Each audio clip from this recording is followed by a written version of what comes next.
Crystal, ano ba? Ano ba, Crystal, hindi? Ah! Jenny! Ma, dapat kang malaban. Aba yung pinagbubuntis ni Ate Jenny. Hayop ka, sabi mo, pangako lang sapat na.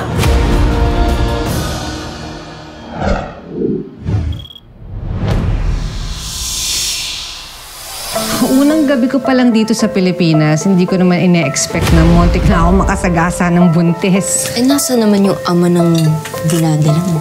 Crystal, tama na. Bakit kung makareact ka? Tama na nga, di ba? Tonyo, ba't ka ba nagagalit? Pasensya ka na. Nakakaya sa bisita natin. Alam mo, isa lang talaga masasabi ko eh. Malayong malayo yan sa asawa kong si Tonyo.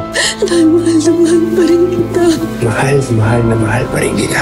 Huwag mo sabihin na seryoso ka na patutuloyin mo yung babaeng yun dito. Oo, dito natin patutuloyin si Jenny. Ma, hindi mo siya kilala. Hindi ka pa papagod, ha? Hindi pa.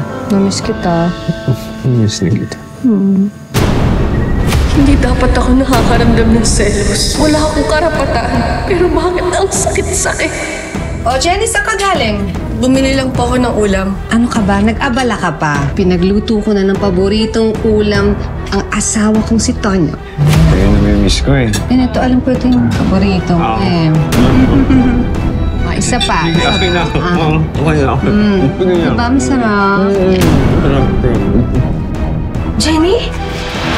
Kutsilyo ba yan? Hindi mo ako naiintindihan. Sasaktan mo ba si Mama? Sabihin nagsiselos ka. Naiinggit ako sa'yo, Crystal. Dahil ikaw, may pamilya ka. Pero ako, kahit kailan wala. Sa papa mo lang naramdaman yung pagmamahal. Akin nga yan! Tawarin Ibigay mo yan sa akin! Crystal!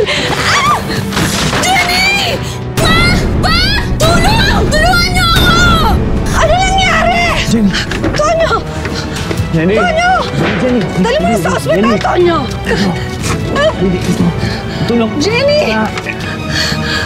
Ayan! Sige! Halina! Crystal, sabi ka nga sa akin ng totoo. Bakit hindi mo ba siya gusto? Hindi mo ba naiisip na buntis yung tao? Ma, dapat kang malaban.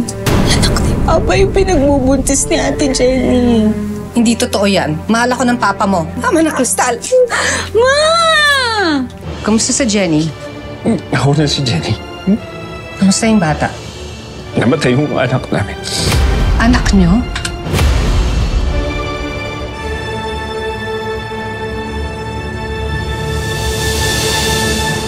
Alamin natin ang mga mangyayari sa huling bahagi ng ating kwento dito lang sa Tadhana.